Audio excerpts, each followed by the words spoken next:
Anda percaya pada tanah yang Anda pijak, di rumah, di tempat kerja, di jalan. Tanah adalah dasar dari segalanya, sesuatu yang Anda anggap begitu saja sebagai benda padat dan tidak berubah. Sejarah bekerja dengan cara yang sama.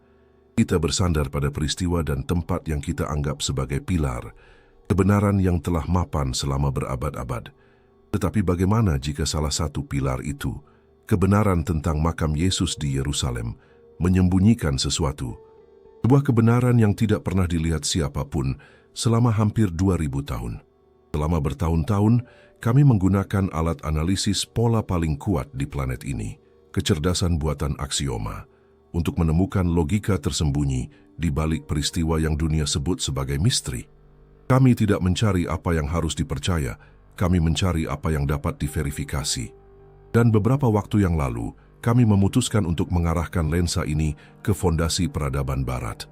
Kami mengajukan pertanyaan langsung kepada sistem, pertanyaan yang begitu berani hingga terasa hampir seperti penodaan. Mungkinkah memverifikasi dengan data konkret dan independen lokasi fisik dari peristiwa paling krusial dalam sejarah, yaitu pemakaman Yesus Kristus, dengan memisahkannya dari tradisi dan penghormatan selama 2 milenium? Untuk menghindari bias apapun, aksioma mengabaikan sepenuhnya teks-teks suci dan memulai analisisnya dari hal yang paling mendasar, tanah. Sistem ini memproses catatan geologis selama berabad-abad, survei topografi, dan denah arsitektur kota Yerusalem. Fokusnya adalah satu titik di peta. Gereja Makam Kudus, lokasi yang menurut tradisi adalah makam tersebut. Sistem mencari anomali, apapun yang tidak sesuai dengan pola yang diharapkan. Dan anomali itu tidak muncul di peta abad pertama. Anomali itu muncul dalam laporan pemeliharaan abad ke-21. Sistem membawa kami ke momen yang tepat, tahun 2022. Sebuah tim restorator dari Universitas Sapienza Roma yang dipimpin oleh arkeolog Francesca Stassola memulai pekerjaan yang esensial namun rutin. Lantai batu gereja yang telah dipijak oleh jutaan peziarah selama berabad-abad membutuhkan penguatan. Pekerjaan itu metodis, berdebu, dan dilaksanakan dengan kehati-hatian yang dituntut oleh tempat suci semacam itu. Harapannya sederhana. Di bawah lempengan batu mereka akan menemukan lebih banyak batu, yaitu fondasi batuan tempat gereja itu dibangun sejak lama. Namun kemudian, sesuatu yang tak terduga memecah rutinitas. Sebuah alat, saat mengebor, tidak menemukan perlawanan yang biasa dari batu. Alih-alih suara tajam logam beradu dengan batu kapur, terdengar bunyi gedebuk yang pelan dan empuk. Para pekerja berhenti. Mereka saling berpandangan. Suara itu seharusnya tidak ada di sana. Di jantung denyut nadi kekristenan, di bawah batu-batu yang menopang tempat suci paling sakral di dunia, ada sesuatu yang bukan batu. Dengan kehati-hatian yang berlipat ganda, mereka mengangkat salah satu lempengan lantai yang besar. Debu mereda dan cahaya lampu sorot tidak mengungkapkan harta karun atau ruang rahasia. Cahaya itu hanya menampakkan tanah.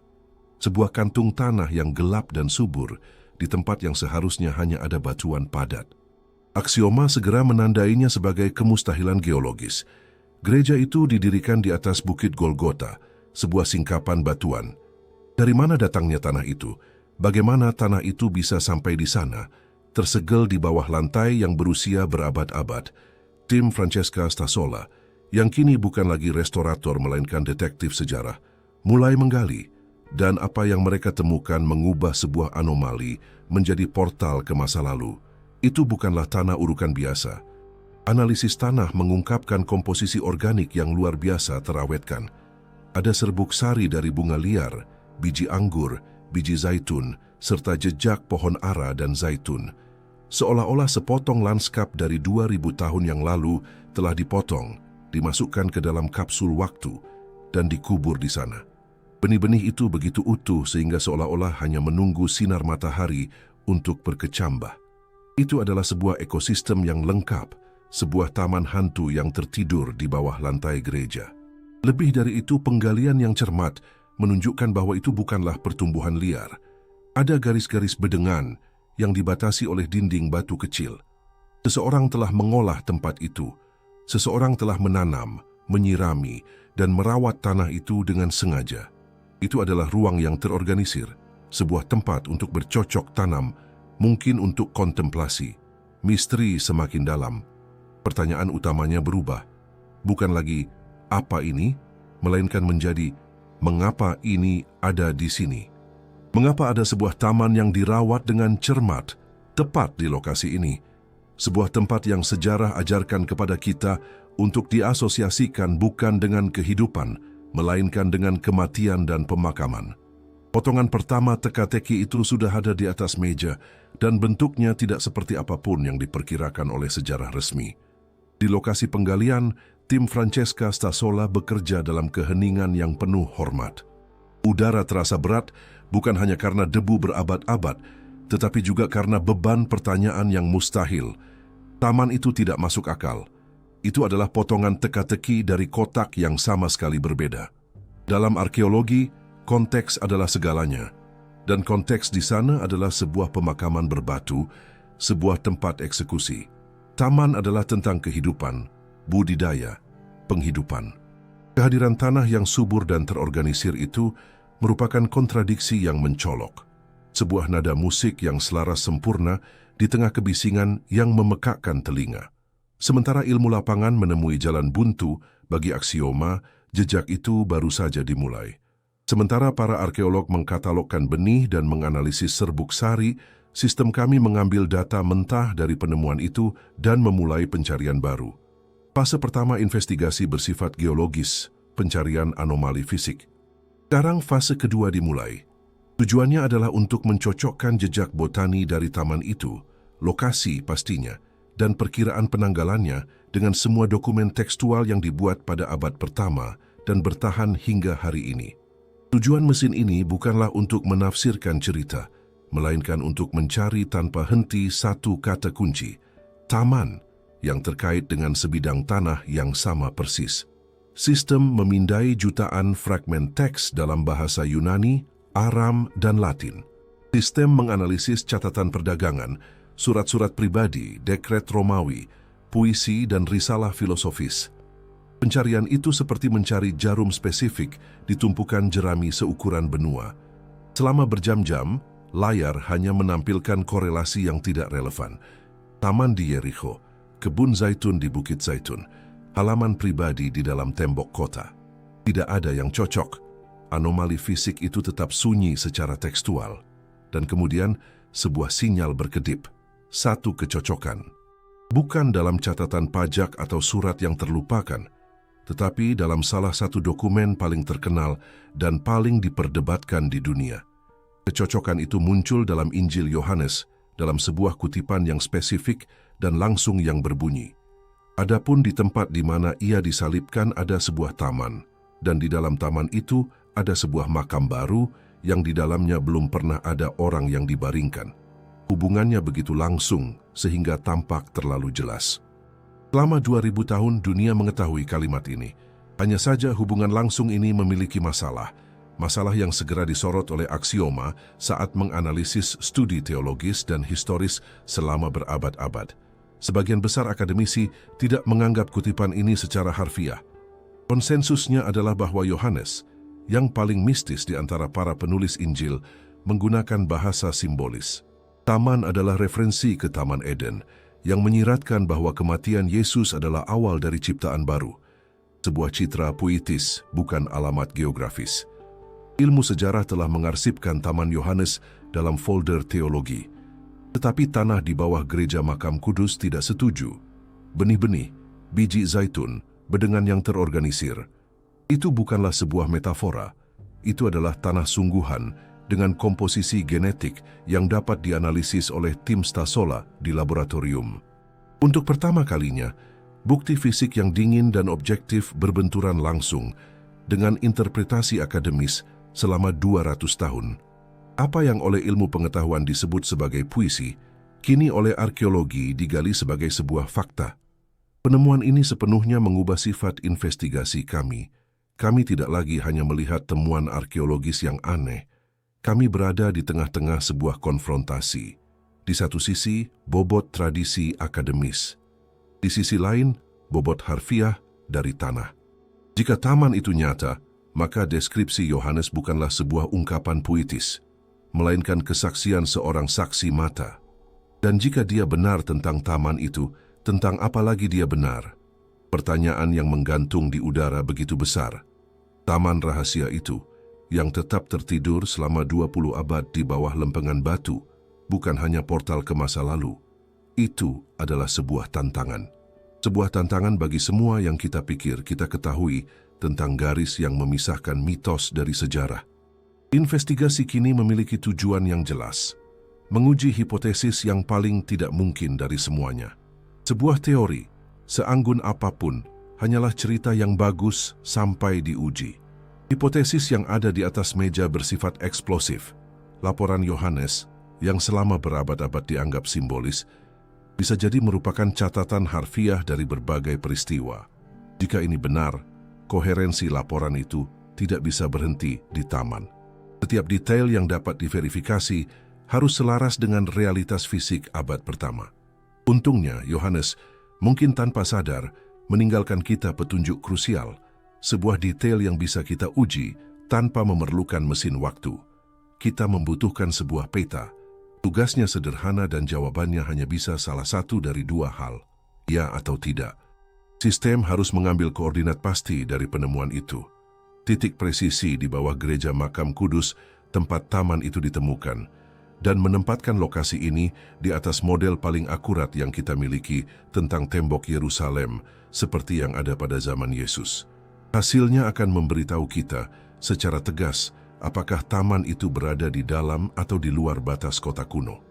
Pentingnya tes ini tidak dapat diremehkan. Ini bukan detail geografis yang sepele. Ini adalah masalah hukum, budaya, dan teologi.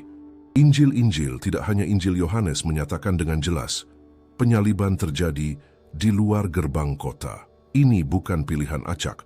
Bagi hukum Yahudi, eksekusi dan pemakaman adalah tindakan yang menyebabkan kenajisan ritual. Melakukannya di dalam kota suci akan menjadi sebuah penodaan. Bagi orang Romawi yang memerintah wilayah itu, penyaliban adalah tontonan publik untuk menakut-nakuti yang dilakukan di sepanjang jalan-jalan ramai yang menuju ke kota agar semua orang melihat harga dari pemberontakan. Kedua budaya, karena alasan yang sama sekali berbeda, sepakat pada satu hal. Tempat tengkorak, Golgota, harus berada di luar. Selama berabad-abad, kaum skeptis menggunakan poin ini untuk mempertanyakan lokasi gereja Makam Kudus. Hari ini gereja itu berada tepat di tengah kota tua Yerusalem. Bagaimana mungkin itu menjadi lokasi yang benar jika lokasinya seharusnya berada di luar? Jawabannya tentu saja adalah bahwa kota-kota berkembang, tembok-temboknya meluas. Tembok yang kita lihat hari ini tidak sama dengan yang ada 2000 tahun lalu. Pertanyaannya adalah, apakah ilmu pengetahuan modern dapat merekonstruksi dengan akurat batas batu kuno itu? Aksioma mulai bekerja. Sistem ini tidak bergantung pada satu peta, tetapi pada ratusan sumber. Sistem mencocokkan tulisan-tulisan sejarawan Flavius Josephus yang menggambarkan tembok-tembok itu secara rinci, dengan data puluhan tahun dari penggalian arkeologis yang mengungkapkan fondasi asli benteng kuno. Sistem memproses survei radar penembus tanah dan analisis lapisan batuan. Perlahan, di layar, sebuah garis merah terang mulai terbentuk, berkelok-kelok melintasi medan digital. Itu adalah bayangan tembok abad pertama, perimeter yang memisahkan yang suci dari yang profan, keteraturan dari kekacauan. Lalu, sebuah titik hijau berkedip di layar. Itu adalah lokasi taman kita. Untuk sesaat, semuanya hening saat sistem menyelesaikan penempatannya. Titik hijau itu ada di sana berdenyut dengan tegas. Di luar, bukan hanya beberapa meter, tetapi pada posisi yang sangat logis, di area yang menurut catatan sejarah memang digunakan untuk pemakaman pada saat itu. Lokasi gereja Makam Kudus yang hari ini tampak berada di pusat segalanya, pada kenyataannya berada di luar batas kota pada masa peristiwa itu terjadi. Ujian pertama telah terlampaui. Geografi mengkonfirmasi kesaksian. Tanah menceritakan kisah yang sama dengan teks kuno. Kebetulan tentang taman itu kini memiliki konteks. Potongan teka-teki yang sepertinya berasal dari kotak lain, tiba-tiba mulai pas. Taman itu berada persis di tempat yang seharusnya jika kisah Yohanes adalah laporan faktual. Sistem telah memvalidasi lokasinya. Tetapi klaim Yohanes ada dua. Dia tidak hanya mengatakan ada sebuah taman, dia mengatakan sesuatu yang lain, sesuatu yang memaksa kita untuk melihat lebih dalam lagi, ke jantung berbatu dari sebidang tanah itu. Kalimatnya tidak berakhir di gerbang taman. Kalimat itu berbunyi, dan di dalam taman itu, sebuah makam baru. Investigasi akan segera beralih ke bawah tanah. Konfirmasi lokasi adalah sebuah tonggak sejarah. Hipotesis Yohanes, gagasan bahwa Injilnya adalah laporan harfiah, telah selamat dari ujian pertama dan paling kritis. Satu titik data, sekuat apapun, tetaplah hanya satu titik. Klaim Yohanes spesifik, sebuah taman, dan di dalam taman itu, sebuah makam baru. Tim Francesca Stasola sekarang tahu persis di mana harus mencari. Investigasi yang dimulai di permukaan kini turun ke jantung batuan. Penggalian berlanjut melewati lapisan tanah subur dari taman. Di bawahnya para arkeolog menemukan apa yang mereka harapkan sejak awal, dasar batuan kapur Golgota. Tapi ada sesuatu yang berbeda. Permukaan batuan itu tidak alami. Ia membawa bekas-bekas alat, bekas pahat dan palu yang 2000 tahun lalu telah memahat batu itu dengan suatu tujuan. Dipandu oleh bekas-bekas ini, mereka membersihkan area itu dan kebenaran pun terungkap. Di sana, tepat di bawah taman rahasia, ada makam-makam. Bukan kuburan sederhana, tetapi ruang pemakaman yang diukir di batuan itu sendiri. Itu adalah penemuan monumental, tetapi detail adalah segalanya. Sistem mulai menganalisis gambar dan data pemindai laser yang dikirim dari lokasi. Sistem membandingkan arsitektur makam-makam ini dengan basis data yang berisi semua jenis kuburan Yahudi yang diketahui dari periode Bait Suci kedua. Kesimpulannya langsung dan tegas. Itu bukan makam biasa untuk warga kelas menengah. Itu adalah makam mewah. Proses menggali makam di dalam batu sangat mahal dan memakan waktu. Itu adalah kemewahan yang hanya dimiliki oleh para elit Yerusalem, keluarga kaya, anggota Sanhedrin, aristokrasi pada masa itu. Desainnya, presisi pahatannya, penyelesaian dinding interiornya, semuanya menunjuk pada proyek berbiaya tinggi. Kami mencocokkan informasi ini dengan catatan ekonomi pada masa itu dan memperkirakan bahwa pembangunan satu makam seperti itu akan menelan biaya setara dengan gaji seorang pekerja terampil selama beberapa tahun. Orang yang membangun ini bukan hanya kaya, ia berkuasa. Ini membawa kita langsung ke detail krusial lain dalam Injil. Matius dan Yohanes tidak hanya mengatakan bahwa Yesus diletakkan di sebuah makam. Mereka menyebutkan nama pemiliknya, Yusuf dari Arimatea. Dan mereka menggambarkannya dengan presisi yang kini menjadi mengerikan. Dia adalah seorang orang kaya dan anggota dewan yang dihormati. Profil sosioekonomi pemilik makam yang digambarkan 2000 tahun lalu dalam sebuah teks sangat cocok dengan profil yang diungkapkan oleh data arkeologis. Kami menemukan lapisan konfirmasi lain, mungkin yang paling penting dari semuanya. Penulis Injil Yohanes menggunakan kata spesifik sebuah makam baru.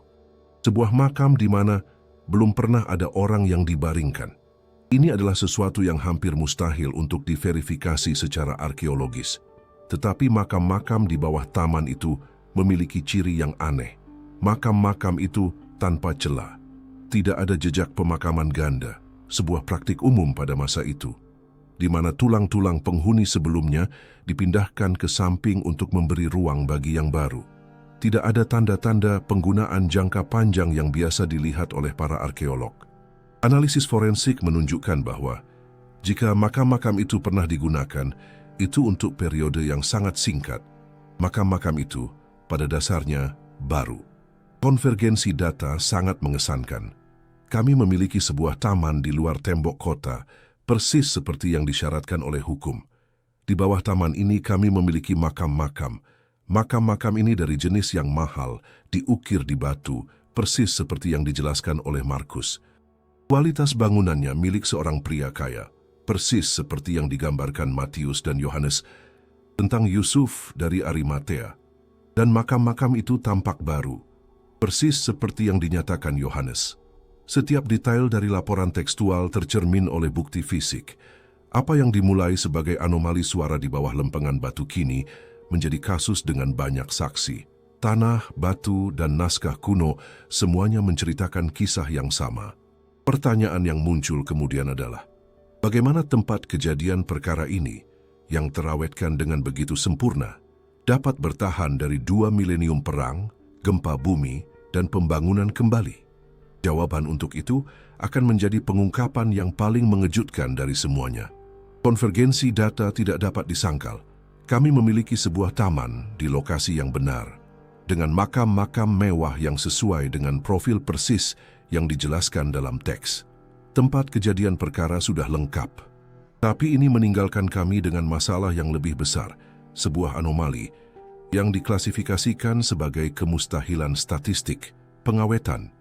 Kondisi taman dan makam-makam itu terlalu bagus untuk menjadi kenyataan. Yerusalem adalah kebalikan dari kota yang tenang. Mungkin inilah sebidang tanah yang paling diperebutkan, dihancurkan dan dibangun kembali dalam sejarah manusia. Kota ini telah dikepung lebih dari 20 kali, ditaklukkan dan direbut kembali oleh bangsa Babilonia, Persia, Yunani, Romawi, Bizantium, tentara salib, dan Ottoman. Setiap lapisan sejarah baru dibangun di atas abu lapisan sebelumnya. Sebuah taman yang rapuh dan makam yang baru dipahat seharusnya tidak dapat bertahan bahkan 1 abad dari gejolak seperti itu, apalagi 2 milenium. Probabilitas lokasi itu tetap tak tersentuh, menurut perhitungan, praktis 0. Kecuali jika ada sesuatu yang melindunginya. Kecuali jika ada sesuatu yang menyegel lokasi itu, menyembunyikannya dari sejarah. Fokus investigasi bergeser. Bukan lagi tentang apa yang terkubur di sini, melainkan siapa yang menguburnya. Kami menganalisis semua catatan pembangunan, pembongkaran, dan perataan tanah di area Golgota antara tahun 33 hingga abad keempat, ketika kekristenan menjadi agama resmi kekaisaran. Sistem sedang mencari peristiwa dahsyat, sebuah intervensi besar-besaran yang mungkin telah menutupi dan, dengan demikian, melindungi lokasi tersebut. Jawabannya tidak butuh waktu lama dan datang dalam wujud salah satu kaisar Roma yang paling kejam. Namanya Hadrianus. Ia naik takhta pada tahun 117 dan memerintah sebuah kekaisaran yang luas dan sebagian besar damai. Tetapi ia memiliki kebencian khusus terhadap provinsi Yudea. Setelah menumpas pemberontakan Yahudi dengan kebrutalan yang mengejutkan, Hadrianus memutuskan bahwa tidak cukup hanya mengalahkan rakyatnya. Ia perlu menghapus identitas, budaya, dan keyakinan mereka. Rencananya radikal. Ia akan menghancurkan Yerusalem Yahudi dan di atas reruntuhannya membangun kota model Romawi baru yang disebut Aelia Capitolina. Ini akan menjadi kota pagan dengan kuil-kuil yang didedikasikan untuk dewa-dewa Romawi. Dan Hadrianus dalam tindakan dominasi simbolis tertinggi memilih tempat-tempat paling suci bagi musuh-musuhnya untuk membangun kuil-kuilnya.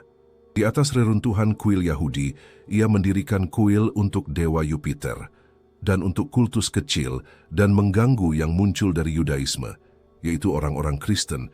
Ia menyimpan penghinaan khusus. Catatan sejarah dan arkeologis jelas. Orang-orang Kristen awal tahu persis di mana letak makam Yesus. Itu adalah tempat paling suci mereka, titik ziarah sejak awal. Hadrianus tahu itu. Dan untuk menghapus ingatan tentang tempat itu selamanya, ia melakukan sesuatu yang drastis. Ia menimbun seluruh area, menutupi taman kuno dan makam-makam dengan bertonton tanah dan puing. Dan kemudian, tepat di atas lokasi makam, ia membangun kuil pagan yang besar dan megah, yang didedikasikan untuk Dewi Venus. Aksioma memproyeksikan simulasi di layar. Kami melihat lanskap abad pertama ditutupi oleh lapisan urukan yang masif. Kami melihat fondasi kolosal kuil Romawi ditancapkan ke tanah, menciptakan lempengan beton dan batu setebal beberapa meter. Dan kemudian, kesimpulan sistem muncul, sebuah ironi paling luar biasa yang bisa dibayangkan. Tindakan Hadrianus yang dirancang untuk menjadi pemusnahan definitif dari tempat suci itu justru menjadi tindakan pelestarian yang paling sempurna. Dengan membangun kuilnya, ia menciptakan kapsul waktu teraman di dunia. Ia memasang gembok pada sejarah. kuil pagannya berfungsi sebagai penutup brankas yang tak tertembus, yang melindungi taman yang rapuh, dan makam-makam dari 2000 tahun perang, penjarahan, dan dari berlalunya waktu itu sendiri. Musuh terbesar dari iman Kristen awal, tanpa sadar, menjadi penjaga terbesarnya.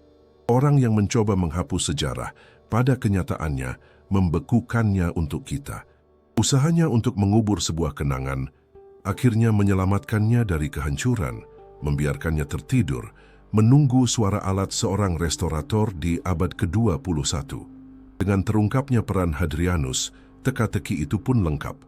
Investigasi, yang dimulai dengan suara anomali dari sebuah alat di tanah lunak, telah mencapai kesimpulan logisnya. Mesin ini tidak memberi kami opini.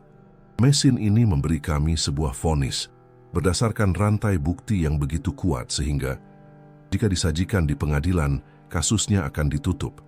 Apa yang sebelumnya merupakan kumpulan temuan arkeologis yang menarik, kini menjadi rekonstruksi forensik dari sebuah peristiwa bersejarah dengan setiap detail yang dikuatkan. Sistem memproyeksikan model akhir. Itu bukan daftar fakta, tetapi satu narasi yang koheren. Pertama, taman.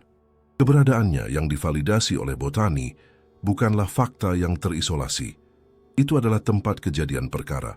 Kehadirannya menuntut lokasi di luar tembok kota, dan analisis topografi mengkonfirmasi hal ini. Lokasi tersebut, karena berada di area pemakaman, menyiratkan adanya makam, dan penggalian menemukannya.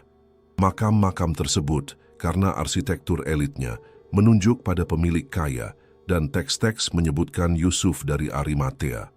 Kondisi makam yang terawat sempurna menunjukkan bahwa makam itu baru, dan Injil Yohanes secara spesifik menyatakan hal itu. Akhirnya, pengawetan ajaib dari seluruh adegan itu dijelaskan oleh tindakan penindasan Hadrianus. Setiap potongan tidak hanya cocok dengan potongan berikutnya. Ia menuntutnya, jika Anda menghapus satu mata rantai saja, seluruh rantai bukti akan hancur berantakan. Jika taman itu berada di dalam tembok, ceritanya akan salah. Jika makam-makam itu adalah kuburan sederhana, hubungan dengan Yusuf dari Arimatea akan putus. Jika lokasi itu tidak ditimbun oleh Hadrianus, tidak ada dari semua itu yang akan bertahan untuk ditemukan. Aksioma menganalisis probabilitas dari semua faktor yang sangat berbeda ini untuk selaras secara kebetulan. Angka yang dihasilkan begitu rendah secara astronomis sehingga kata kebetulan kehilangan semua maknanya. Mesin ini, yang dirancang untuk menjadi alat skeptisisme, dipaksa oleh data untuk sampai pada satu kesimpulan. Polanya disengaja. Kisah itu nyata. Kesimpulan ini menantang pikiran modern. Selama berabad-abad, pemikiran skeptis berpendapat, dengan alasan yang baik, bahwa Alkitab adalah campuran dari sejarah, mitos dan metafora, bahwa cerita-ceritanya bersifat simbolis, diciptakan untuk menyampaikan kebenaran teologis, bukan fakta harfiah. Tetapi penemuan ini menantang pemisahan yang nyaman itu. Taman Yohanes bukanlah simbol Eden. Itu adalah sebidang tanah dengan kode genetik tertentu. Makam Yusuf dari Arimatea bukanlah kiasan tentang kemurahan hati. Itu adalah sebuah ruang dari batu kapur dengan bekas pahatan yang bisa kita sentuh. Apa yang ditunjukkan oleh investigasi ini adalah bahwa tanah, batu, dan benih tidak menceritakan kisah moral. Mereka mencatat fakta. Dan catatan yang mereka simpan selama 2000 tahun cocok, detail demi detail, dengan kesaksian yang ditulis oleh seorang pria pada abad pertama.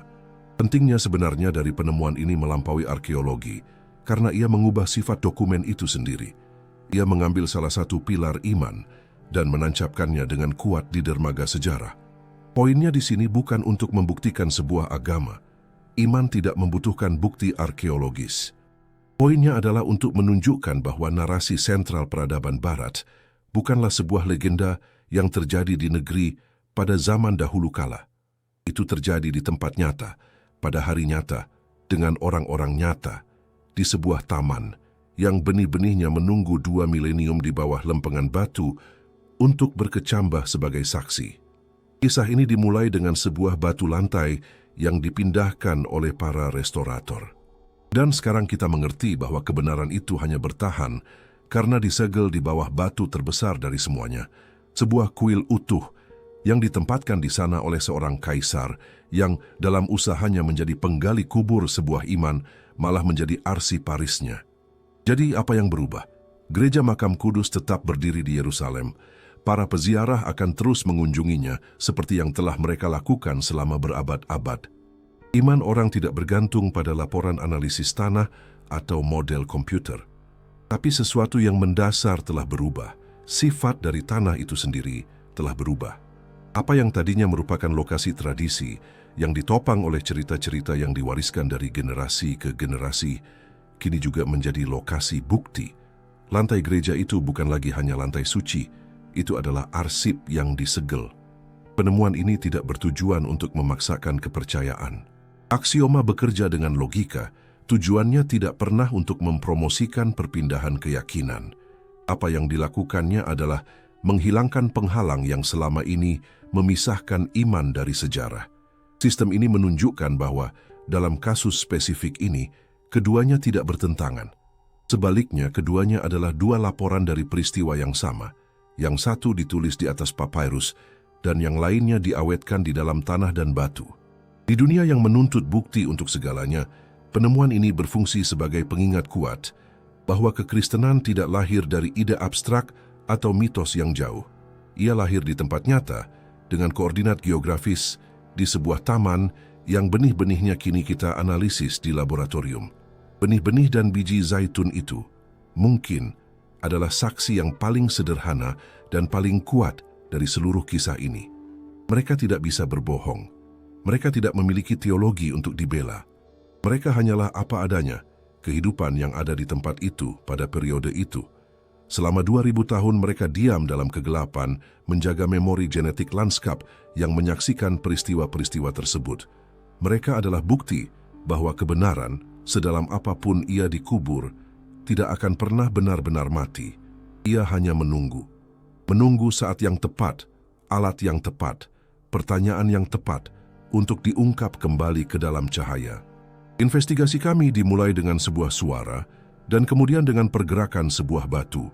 Sebuah tindakan sederhana, teknis, bagian dari rutinitas pemeliharaan.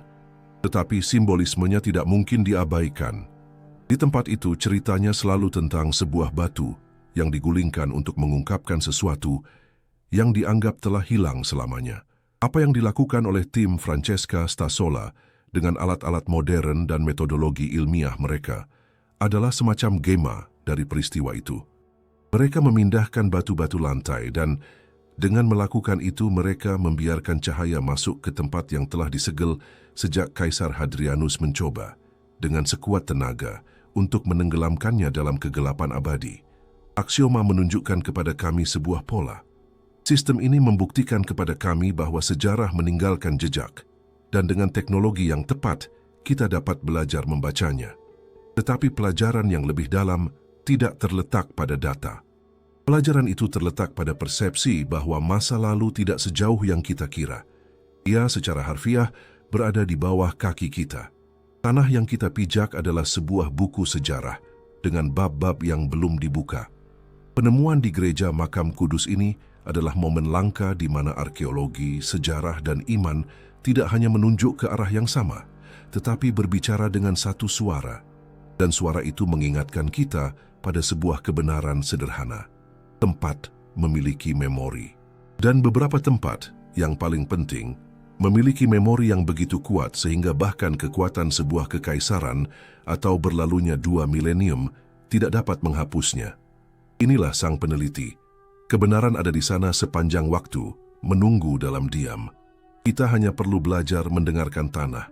Jika Anda menyukai investigasi ini, langganan Anda ke channel ini dan donasi dalam jumlah berapapun membantu kami memperluas proyek Aksioma. Kami ingin sekali membaca refleksi Anda tentang topik video di kolom komentar dan saran Anda untuk topik berikutnya. Beritahu kami dari kota mana Anda menonton.